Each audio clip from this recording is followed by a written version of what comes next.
One of the things that I like the most about music performance is that even though some people may be playing the same pieces or singing the same songs, these pieces, even though they're the same, will end up sounding different. Now, because of these differences in interpretation, it can be easy to think the musical elements that we try to instill in our music making are all completely personal. Whatever one person feels like doing, that's what they should do. Whatever another person feels like doing, that's what they should do. I don't necessarily agree with this. In this video, I want to share a tool that I've been working with for a couple of years in my own playing that I have felt has resulted in more freedom, a more sort of natural expression in my playing. Now, I'm not going to be able to go fully in depth on this topic because it's huge. I want to just introduce you to what note groupings are and how they work.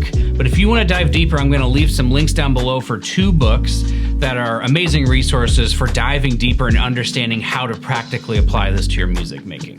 So the first thing that we're going to need to do is we're going to need to define what note grouping is. In my notes, I wrote that note grouping, as I could describe it in its most basic sense, is a system of grouping notes together based on the rhythms of a particular phrase. These notes in each group effectively act as small sub-phrases within the larger architecture. So what we're trying to do is we're trying to take the entire phrase and we're trying to break it down maybe in smaller chunks, so that we can understand how these rhythms work together and how we can use groupings to keep a more natural flow with the music rather than it being vertical or kind of up and down. We're going to try to get it more horizontal with more flow. In this book, Note Grouping by James Morgan Thurmond, he gives us this graphic where you can see that he has certain notes grouped together. And the first note, he's got a T, and then the next note under the bracket, he has an A. So the T stands for thesis, the A stands for arsis. And the simplest way that I can describe this is that thesis is a place of rest. Arsis is the place where the motion goes forward to the place of rest. So the problem then with this particular example is that we have the thesis moving to the arsis, which is backwards. We want it to go the other way. We want the arsis to move to the thesis. And so if you skip ahead in the book, he shows us a different graphic of what it should look like. You can see in this example on the 4th line when he has 8th notes, instead of grouping the 8th notes together as they are grouped by the notation, he's actually taking the 2nd 8th note and grouping it with the 1st 8th note of the next series of 8th notes. Now, in the other resource that I am going to link down below, Sound and Motion by David McGill, he talks about grouping the notes together in their rhythmic patterns. So if you have 8th notes, you are going to group those together in groups of 2. If you have triplets, you will group those together in groups of 3. If you have 16th notes, you'll group them in groups of 4. Quintuplets, groups of 5, sextuplets, groups of 6, you kind of understand what's going on. The way you're going to go about grouping these notes together is if you have a note that starts on the downbeat, that note will be all by itself, and then you're going to group the notes together based on the rhythms that follow. All right, so let's go ahead and dive into a couple examples of this so that we can understand it in a more practical context. The first example we're going to go over is pretty basic. It's from the Saxa Trumpet Etude book, Etude number 29.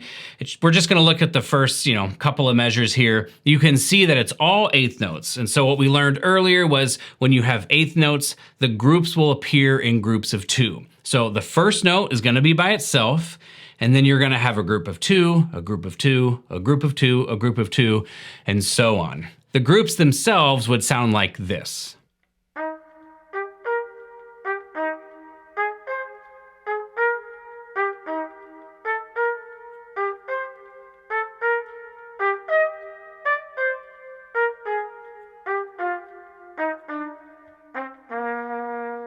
Now, when you put it all together, and I play this example all the way through, I hope that you can hear these individual groups when I'm playing it in the midst of a phrase, and I hope that you can hear how much flow and ease it gives to the phrase.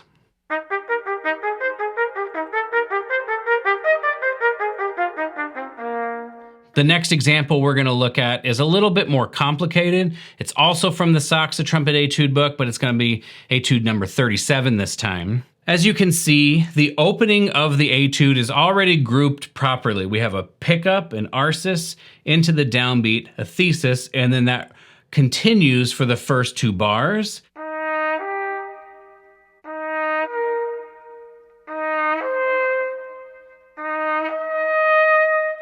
And then what we're gonna do is as the F, E, D moves into measure 3, we're gonna take the E, group it into the D, and then we're gonna have a group of 4 for the 16th notes, and then another group of 4 that leads us to the downbeat of measure 4.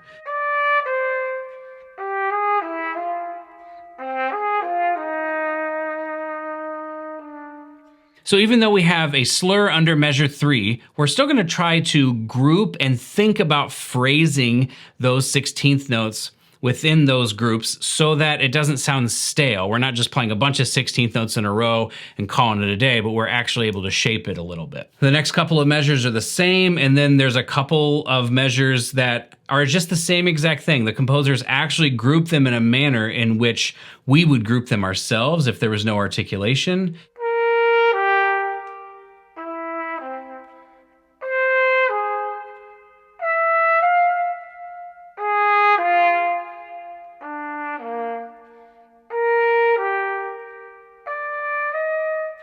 And then on the third line, we have a D pickup to a B. Those would be grouped together.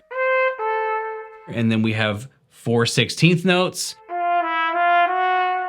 And then we have 2 16th notes preceded by the grace notes that would be together. And then in the next measure, it changes to triplets. So then our groups would be groups of 3.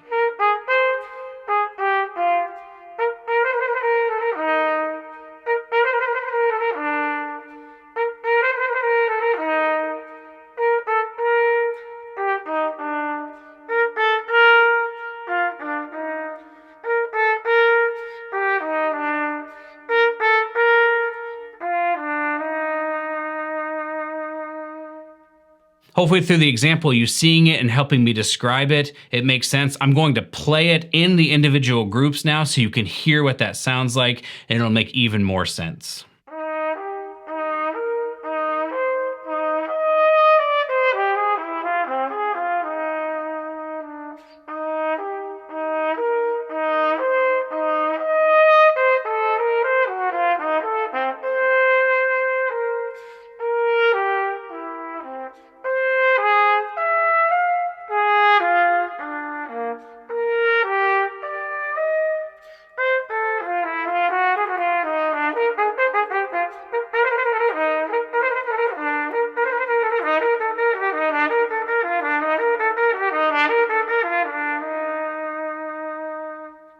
For our final 3 examples, I'd like to dig into some orchestral excerpts because this is some of the best music we can do, so why not? The first example is gonna be the opening Promenade from Pictures at an Exhibition. What we're gonna do is we're gonna group the first 3 quarter notes together because it's a 5/4 measure. You could technically make the first note by itself and then group the next 2 notes together, but I prefer to group the first 3 notes together. So the G and the F are leading to the B flat. And then you'll group the next 2 beats together, so the 8th notes will lead to the D. You repeat that. And then the 2 quarter notes, the B flat leads to the C. And the G leads to the F. And it's basically that grouping for the entire excerpt. So now that you've heard those groupings, let's play the whole excerpt, and hopefully you can hear them within the context of the actual excerpt.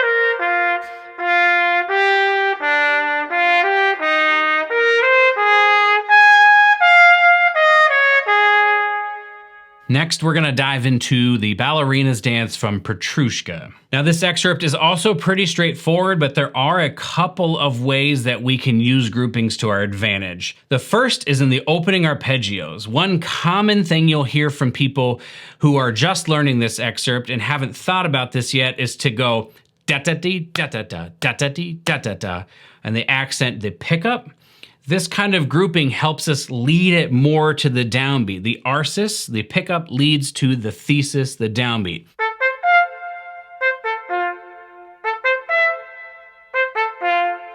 And then the following 16th notes, you would group in a group of 3, a group of 4, a group of 4, and a group of 4.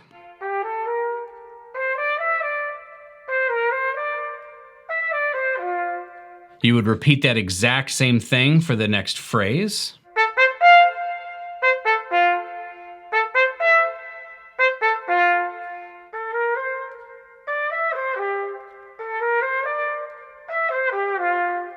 Now for this rising arpeggiated section, Stravinsky has grouped them in groups of 2. So we're going to play the G pickups as a group into the downbeat. And then we're actually going to play the group Stravinsky gave us while trying to connect it into the next downbeat as much as we possibly can.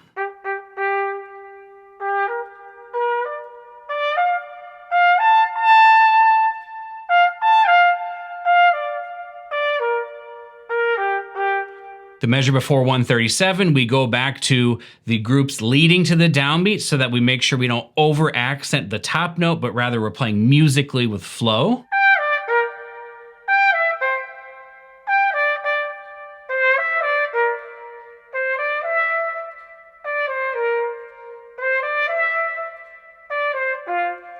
And then we return to the A section where we already understand how to do all of that. The final measure, the first 16th note, is by itself, and then we have a group of 4, and then we have a group of 4 to finish off the excerpt.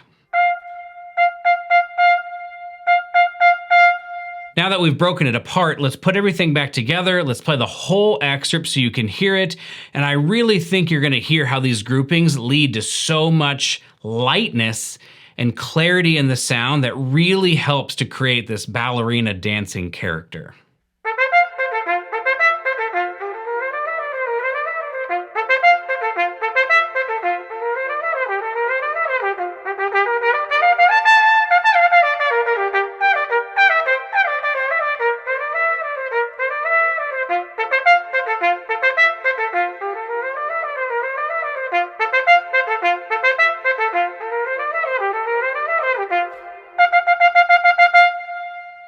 The final excerpt that I want to dig into is a lyric solo from Don Quixote. The reason I like this solo is because the rhythm is all over the place, and so we really get one of the best looks we can about how to combine different groups of different rhythms within one excerpt. So to begin, you can see that we have an 8th note at the beginning, so we know that it's going to be a group of 2. And then on beat 4, we have a triplet, so the next group is going to be a group of 3. So the second and third note of the triplet are going to lead into the downbeat of the next measure. Then we have 2 quarter notes, so it's a group of 2. And then we have the F sharp into the E is also going to be a group of 2.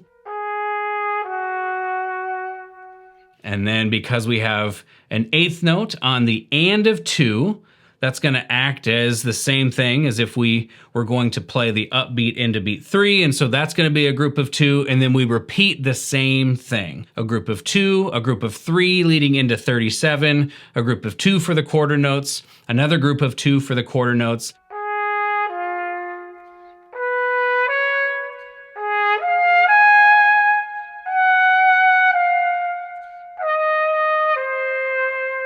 And now, because we have 16th notes, it's going to be a group of 4. And then this part is not too bad at all. We have another group of 2. And then the triplet means we have a group of 3 leading into the written G sharp there. And then we have a group of 2. We have a group of 2. And then the C at the end of this phrase is almost by itself. You would treat it as if it were going to resolve on beat 3. Finally, 2 before 38, you'll play the G by itself, and then the G sharp will lead into the B as a group of 2.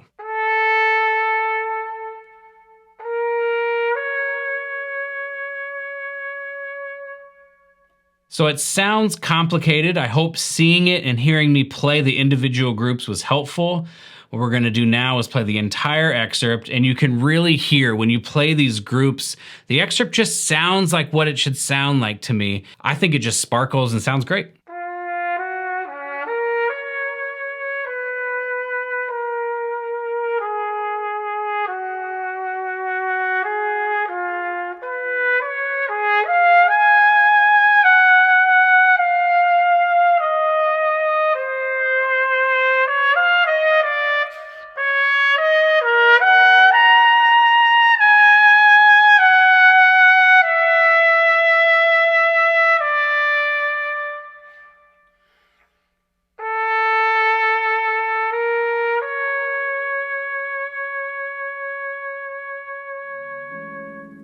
So that was as much of a introduction to note grouping as I could possibly think to give.